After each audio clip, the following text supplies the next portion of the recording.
Hey guys, what's up? It is the one and only RJ21 here, and today I'm going to be recapping the events of Week 8 of Big Brother 25 and giving my updated power rankings.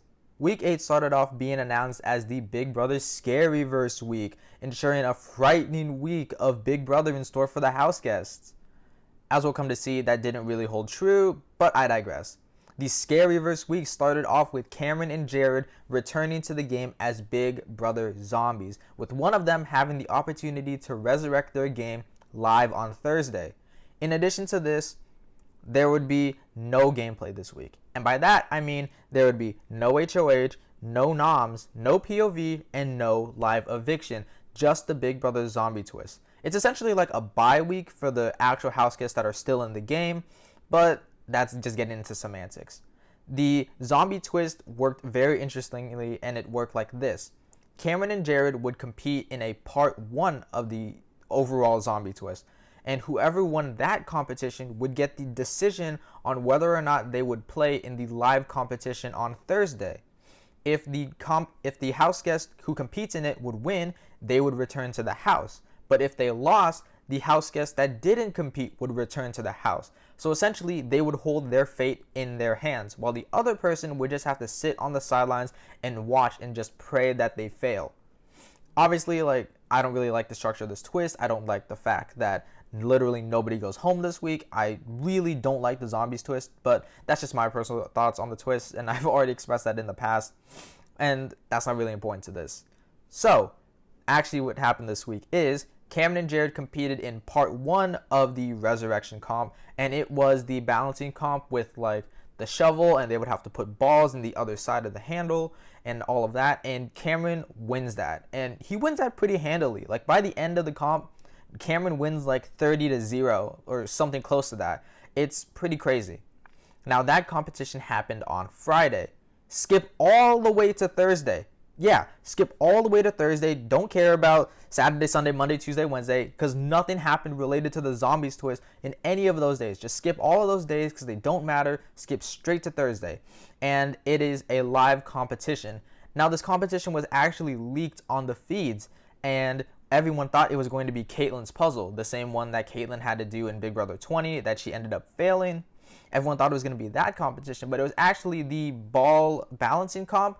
It's the competition that Frankie Grande won in Big Brother 16 when he won Battle of the Block by himself. It was that ball pulling comp, and Cameron chose to compete in the competition himself. Now, with the way the rules were explained, I thought that he had to sink all 3 of the balls in within 3 minutes. However, it turns out he only had to sink 1 ball in 3 minutes. That's all he had to do. And that's so much easier than sinking 3 balls in 3 minutes. I thought that he was over when he dropped his first ball, but apparently he only had to get in 1, and he did that in about a minute and a half, meaning Cameron re-entered the game and Jared was officially evicted from the Big Brother house. The house dynamics shifted quite a bit. Despite there being no HOHs or noms to shift the gameplay at all, there seems to be a pretty big flip in the house. Before this week, America and Corey were in a very good position as they were aligned with pretty much everybody within the house. However, it seems like their position in the game has blown up. I think mostly because of Blue, with Blue being very, not necessarily bitter, but revenge driven by the fact that Corey was the one who got Jared out of the house. Blue heavily emphasized the target on Corey and America, saying that they're the 2 biggest threats, that they're playing everybody, that they're using everybody, and they need to be taken out. And this was successful to a certain extent, with a lot of people, specifically Matt and Jag, flipping against Corey and America and wanting to take them out. Does this gameplay stick? No, because it's Blue's gameplay we're talking about. And obviously, she's not going to be super duper effective long term in anything she does, at least in terms of Big Brother. That doesn't mean that Corey and America especially recover their position, because that's not what happened at all. But rather, Matt and Jag said, okay, let's not take Corey and America out right now, but instead let's take him out a couple weeks down the road when he starts to become a bigger and bigger threat.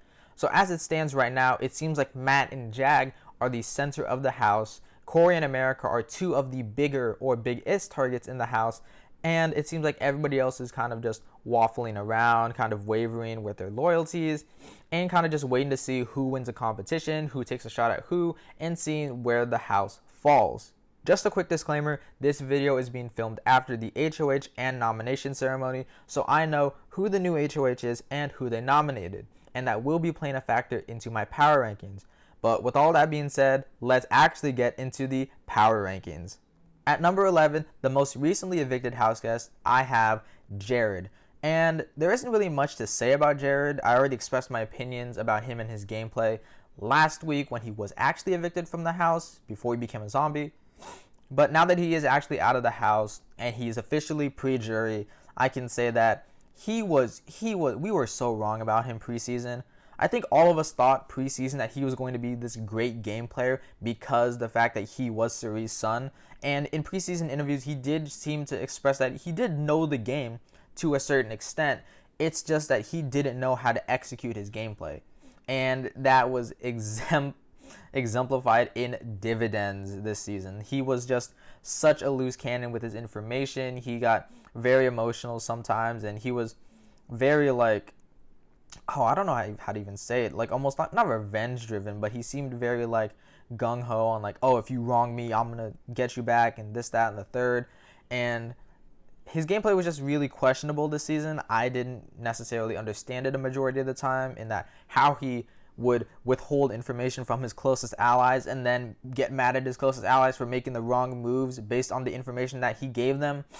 It just doesn't make sense. Also, the fact that he got mad at Blue for not telling him that he was a target and saying that you did me dirty, you did me the dirty. So when he's not even confronting Corey and America, the people who actually got him out of the house, it's insane. Overall, Jared is a very high variance player. He can put himself in a really good position, but there's also a very high likelihood that he's going to blow up that position and put himself at the bottom of the house. If he were to ever play Big Brother again, I would not expect him to do that well again. I would expect a somewhat similar trajectory unless he changes his gameplay style, but in all honesty, I don't really expect that, and he is officially here at number 11. At number 10, I have the new HOH and the recently resurrected BB Zombie. I have Cameron. And even though Cameron is the HOH, I still don't think he has very much future runway in this game. He has recently formed a new alliance with Matt and Jag called the Gunslingers, and they have brought in Bowie Jane as a fourth and Blue as a potential fifth, but Blue is a little bit wavering in terms of how much Cameron trusts her. But even then, I just don't fully believe that this Gunslingers alliance is going to be a real thing for Cameron. The Gunslingers is the only pathway forward for Cameron, but I think that Matt and Jag, more so Matt, are just way too smart of players to keep Cameron around in this game. If you have the opportunity to take out the biggest competition threat in this game in Cameron, you take that shot. You don't let that pass you by. It's what happened with Heisem, and there's no way they're going to pass that up if it comes around for Cameron. I just really don't see any world in which they miss that opportunity. Sure, he has built this alliance, but I just really don't expect this alliance to stick. I feel like he's going to need to pull a tie from BB Can 11, where he's going to need to win competition after competition after competition to even make it to the end. And even then, I don't know if he has the respect to win this game. So overall, I just don't foresee Cameron doing very well in the future. If this Gunslingers alliance is real, then my entire discrediting his game is completely off the table and is completely disproven. But I just think that Matt and Jag are too smart of game players to just let this big competition threat slide by. It's almost like how Turner almost let Michael slide past the double eviction in nominating Alyssa and Brittany and not directly targeting Michael. It's how are you not going to take a shot at the biggest competition threat of the season when you have the chance? It really just doesn't make sense to me. Because of that, I really, really don't foresee Cameron going too far in the future. He is going to be on the jury, which sucks to the highest degree, and I hate that, but he will be on the jury. And I don't think he's going to be a bitter juror. It seems like he respects the game too much to be a bitter juror, but I just don't foresee him getting to the final two and winning, which is why I have him here at number 10. At number 9, I have Felicia. And it sucks having Felicia this low because she is just such an entertaining personality on the season. And if we lose both Izzy and Felicia pre-jury, I'm going to bawl my eyes out. But in all honesty, it seems like Felicia is the target for this week. Cameron has been very adamant and very anti-Felicia in that he really doesn't want Felicia in the jury house. And it seems like Felicia is almost like a dead woman walking. It seems like unless she wins veto, which is highly unlikely given the players that were chosen to play, if Felicia doesn't win, she's going home. And she doesn't really have anybody in her corner fighting for her to stay. The only person she really has fighting for her is Nicole. And Nicole is nominated on the block next to her. So even if Nicole wins veto, she's not going to use it on Felicia. So essentially, Felicia is absolutely screwed this week. And that's horrible for her. I think this game has been slowly slipping out of Felicia's hands, and she hasn't been able to recover. I think when she was nominated by Cameron during his second HOH, I think that is when Felicia lost the most social equity. That's when she lost a lot of the close ties she had. That's when she lost a lot of her agency. She wasn't able to rebuild the foundation that she had previously established, mostly because that foundation was established alongside Cerie. And now that she's trying to separate her game from Cerie's, it seems very likely, or it is very likely, that she's going to go home. She hasn't been able to re-solidify the bonds she needs to get the votes to stay. Even if Felicia somehow ends up on the block next to Cerie, Felicia is still going to go home. And that's really, really bad.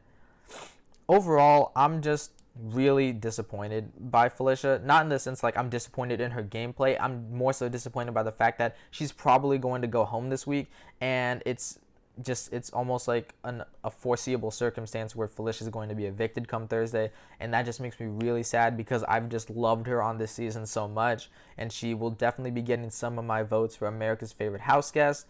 But it's just really disappointing to see her go, and it's really disappointing and disheartening to see how badly or how poorly positioned she is in this game, which is why I have her here at number 9. At number 8, I have Blue. And if I made this list earlier, if I drafted it maybe 2 or 3 days ago, I would have had Blue much higher on this list. However, it seems like a lot of Blue's work has been undone by Blue. I think Blue has just been way too openly adamant about wanting to target America and Corey, to the point where Corey and America were initially targeting Cerie at one point. Maybe not Cerie, but I think definitely Cerie, Cameron, or Jared, whichever one of the two of them came back into the house. But because of Blue's openly anti-America and Corey gameplay, she has been able to shift the target off of Cerie and Cameron onto herself. It makes no sense. It's impressive that she was able to shift the target off them, but it's horrible that she shifted the target onto herself, where now she's an open target. And even the people that she wanted to work with in Matt, in Jag, are now openly not trusting her. They're not even letting her know about the possibility of her going up as a replacement nominee if Nicole were somehow to win the veto and pull herself off the block. Blue is completely unaware that Cameron would use her as the replacement nominee. And I think that's the biggest issue with Blue's gameplay. She'll make a big move and she'll think she's done enough, and then she'll just stop. She'll just drop it and she'll be like, okay, that's enough. I'm done with the strategy for now. And I think it's also Blue just talks way too much about the other house guests. Talks way too much bull about the other house guests. I think she just talks way too much about them. She's been very openly anti-American Corey. They're now targeting her. There was also an incident in which Blue was talking about Felicia, and then Felicia was in the bathroom. So now Felicia and Nicole don't trust Blue.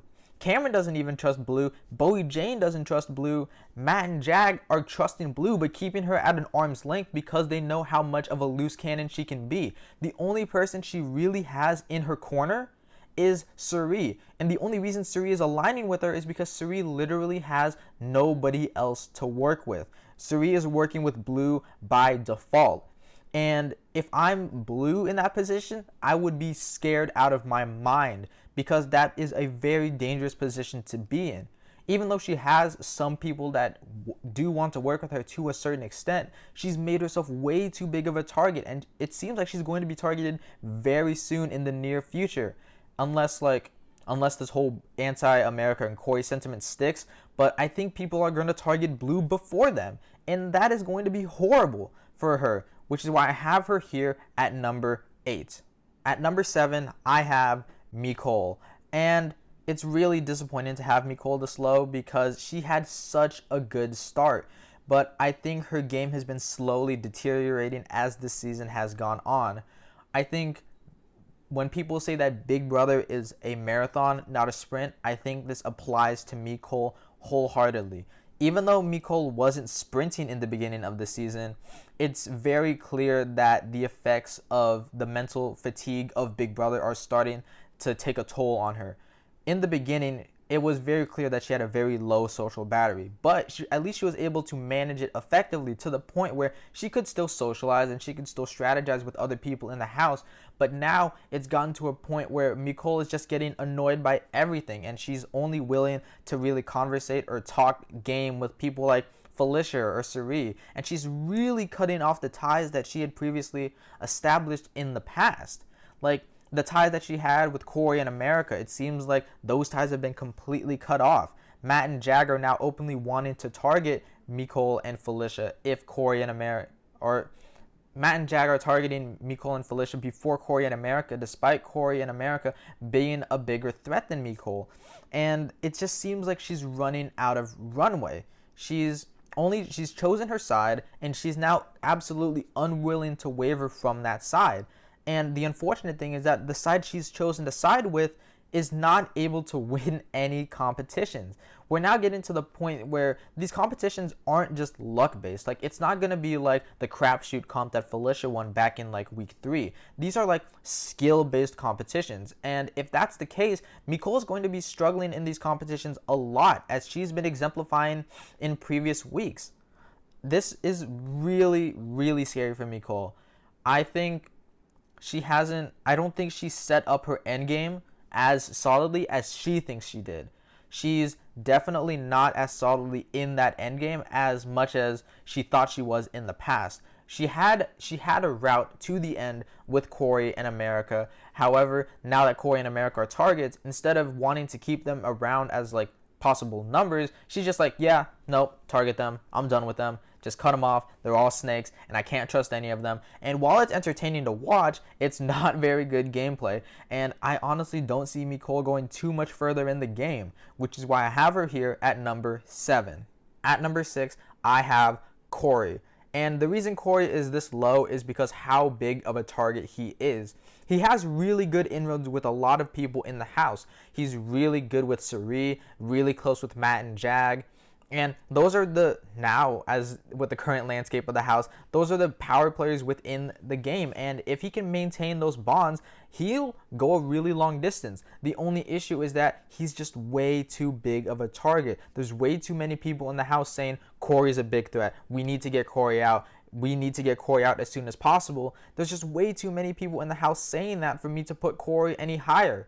In the past, Corey was able to sort of hide his threat level. Even though he was making big moves and big waves within the house, at least people knew that Corey was a number for them. And Corey was playing low-key under the radar. But now that he's won this double HOH, now that he was the one who took Jared out, people are now starting to recognize that Corey is the big threat that he's always been. Except now, people are actively trying to target him. People are actively throwing him under the bus. I think when Felicia was campaigning to Cameron as to why she shouldn't go on the block, she threw Corey's name under the bus, saying that, well, if you want to get closer to America, you got to cut Corey off. And it's like, if people are willing to throw Corey's name under the bus like that, that makes me really worried for his positioning within the game. He has really solid relationships that could carry him further and that probably are going to carry him further, but it's just a matter of, is he going to be able to make it past that point? Matt and Jag have expressed that Corey, while he is a big threat, they want to at least keep him around for longer so he can take a shot. So Corey can take a shot at the other people that are targeting Matt and Jag. Like, I don't know. Actually, I don't know why. I do know why, actually. Sorry, I'm so scatterbrained. Matt and Jag are keeping Corey and America around because Corey and America don't know that Matt and Jag have flipped on them. And if Corey maintains this sentiment, Corey's going to target somebody like a Blue, and then he's going to be vulnerable, and then Matt and Jag are going to take that opportunity to take Corey out.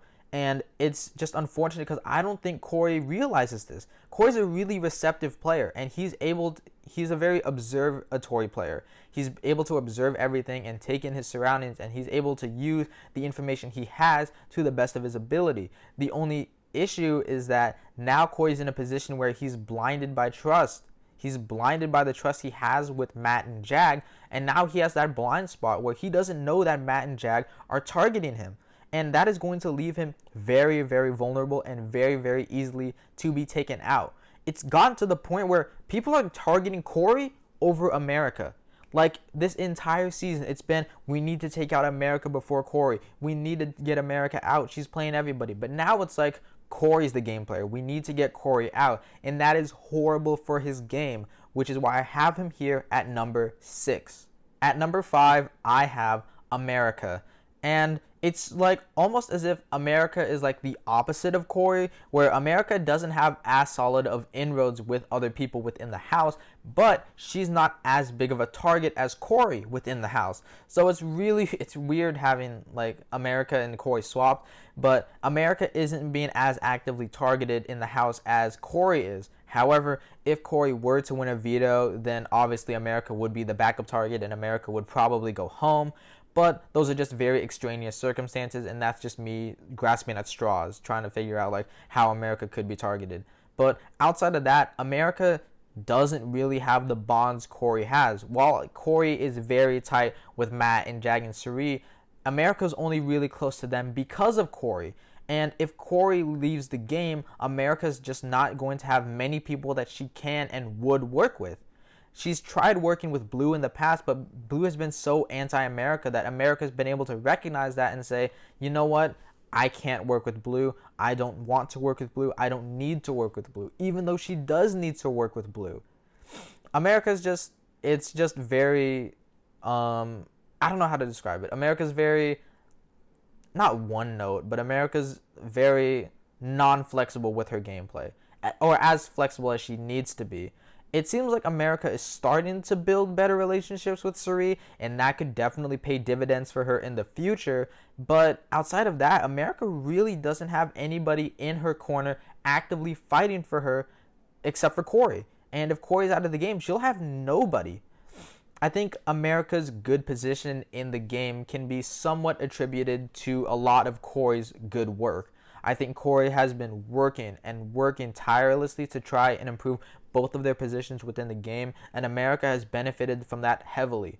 Not to say that America isn't playing the game or anything like that, or saying that, oh, if it weren't for Corey, America would be out of the house, because that's not what I'm trying to say. Absolutely, America is playing the game.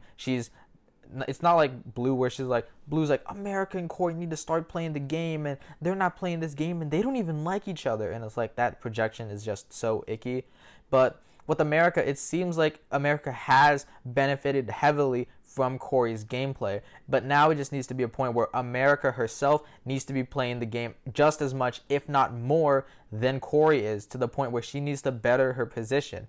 And I have confidence that America should be able to do that, but I'm just afraid that if she doesn't, she'll get taken out sooner rather than later, which is why I have her here at number 5. At number 4, I have the one and only Bowie Jane.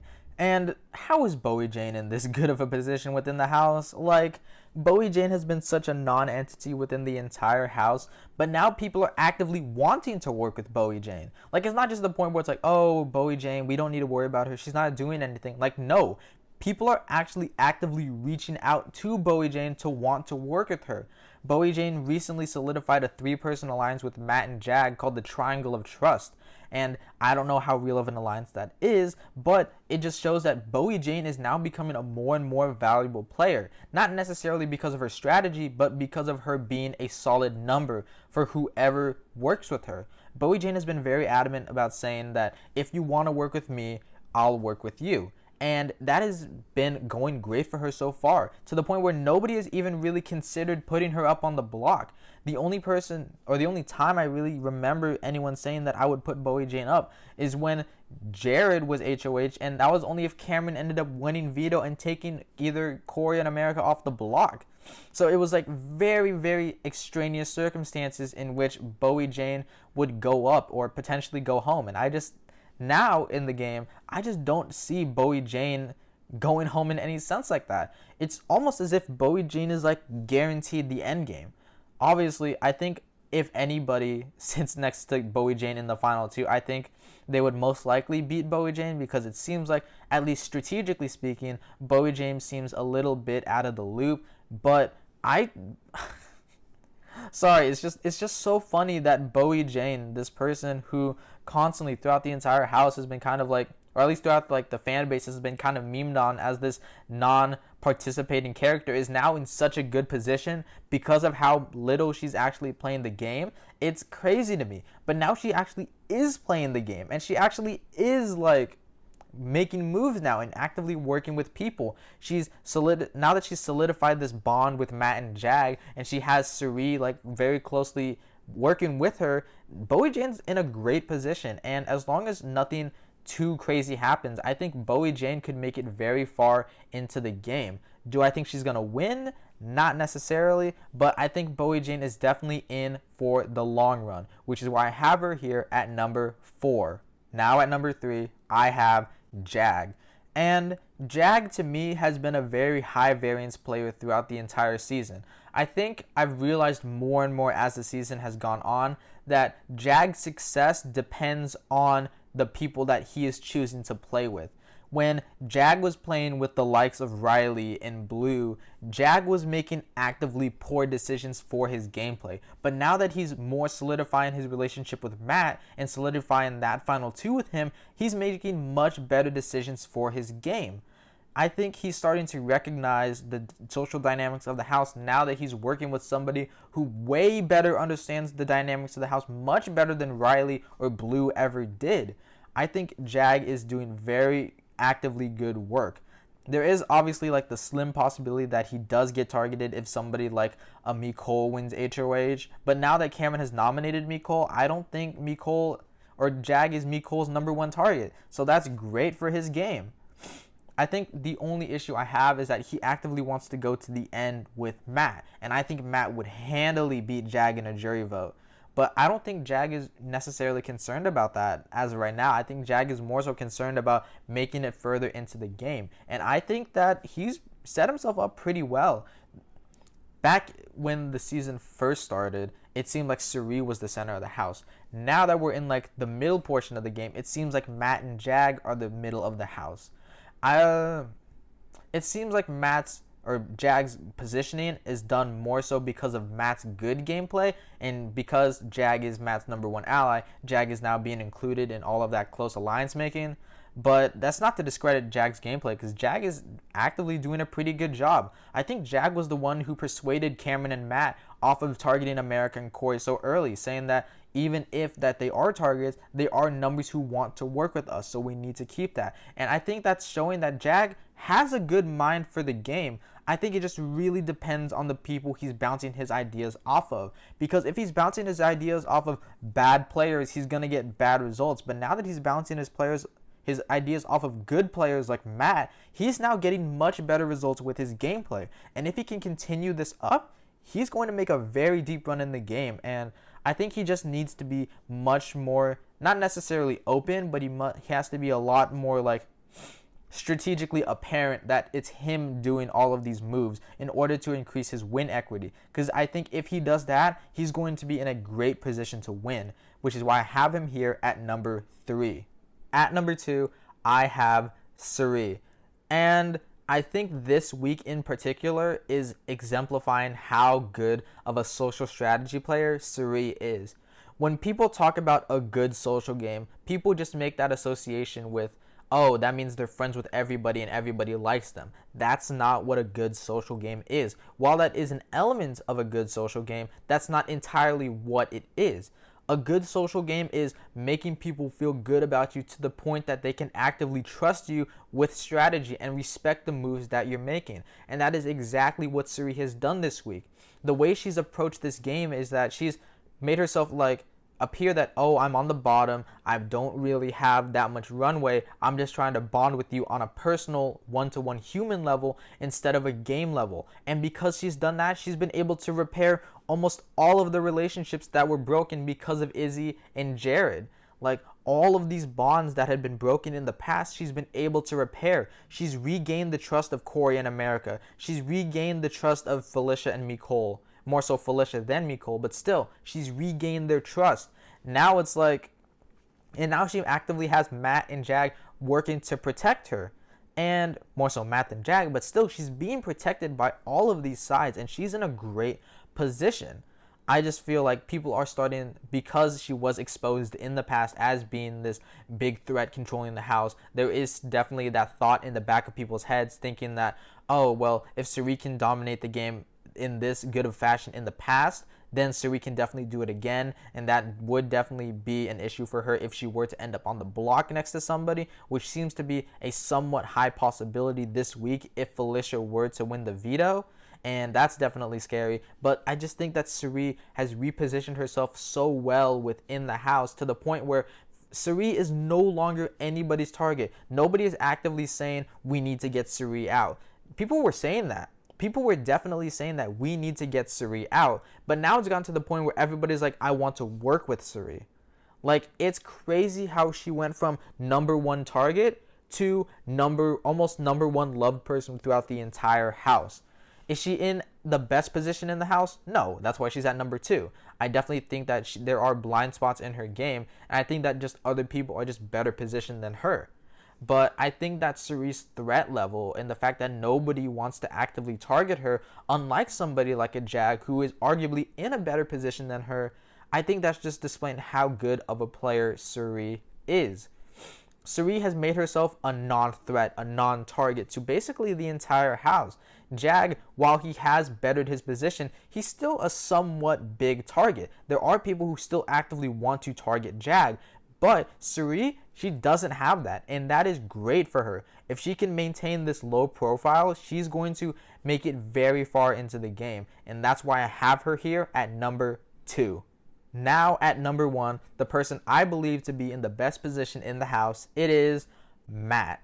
And it's pretty obvious that it's Matt. I mean, Matt has all of the connections that Jag has, except he's not a target. I think everybody in the house trusts Matt, everybody likes Matt, and everybody actively wants to work with Matt. Even though people like Felicia and Nicole were targeting Matt and Jag, it was more so they were targeting Jag over Matt. Matt doesn't have that big of a target on his back. There are people saying that the duo of Matt and Jag is starting to scare them, but that's mostly because of Jag being the bigger target instead of Matt. And I don't see any scenario in the near future, at least, in which Matt is the target and Matt is the one who goes home sitting next to anybody on the block. I mean, Matt has this 3-person alliance with Cameron called the Gunslingers. He has this 3-person alliance with Bowie Jane called the Triangle of Trust. He has this really close tie with Suri. He has this really close tie with Blue. He has this alliance with Corey and America called the Bloodbath. Like, he's protected on almost all levels, and the people that aren't working with him are currently being targeted. So it's like Matt, obviously, at least to me, Matt didn't seem like that much of a savvy player coming into the game. It didn't really seem like he understood the intricacies of the strategy of Big Brother, but it seems like his gameplay has evolved wholeheartedly to the point where like he's picking up on the game so fast and he's been maneuvering so well. And I think that Matt has a really good shot of winning this game. I really think Matt is the front runner. maybe not the front runner, but definitely a huge front runner to win this game. It's just a matter of Matt needing to maintain this sort of not low profile, but this good social profile. The amount of social equity he has is absolutely insane. I don't know if it's more than Suri. It might be more than Suri, which would make it even more impressive. But as long as Matt doesn't blow his position up by talking too much, I think Matt's going to be in it for the long haul, and Matt's probably going to have a very good chance of winning. And that gives me really high hopes about him and his future in the game, which is why I have him here at number 1. Overall, this Scary-verse week has changed the game in ways that people probably didn't even expect. Despite the fact that we had no HOH, no noms, no POV, and no eviction, and somebody coming back into the game, despite there being no gameplay in that regards, this house dynamics have changed completely, and it's flipped, and people are starting to recognize their position in the game and moving accordingly. And people are now starting to actively play for themselves to win. Like, people are recognizing that they're in a good or bad position and changing their gameplay accordingly. And that is an amazing thing to see as a player. Obviously, like, you don't want to see your fan favorites get targeted. Like, obviously for me, I don't want Corey or Suri, or I obviously don't want Corey or Suri to get targeted and get taken out anytime soon, because they're obviously people that I truly adore in the game and that I'm rooting for. But from a purely objective gameplay perspective, everyone is playing, and I'm absolutely loving it. I'm really hoping that this momentum picks up, because this Scary-verse week has absolutely killed the momentum of this game. It seems like everybody was so stagnant last week, but even then, when we thought they were going to be stagnant, they weren't stagnant, because people were still talking and people were still playing, and it seems like things are still changing by the day. And that is crazy to think about, how despite nobody being in power, things are still flipping and things are still changing. Like, it's just crazy to think about. And hopefully this season can pick up the momentum and keep it going to the end game. And if the season can do that, I think this will be one of the best seasons of Big Brother we've seen in quite a while. Like, at least from a gameplay perspective. Maybe not like narratively speaking, but from a gameplay perspective, this might be a top tier season if this continues. Because if it doesn't and the momentum dies with Scary Week, then obviously I'm going to be super disappointed. But I have high hopes for this season, and I hope the rest of you have that hope as well. But that's just my thoughts. What do you guys think?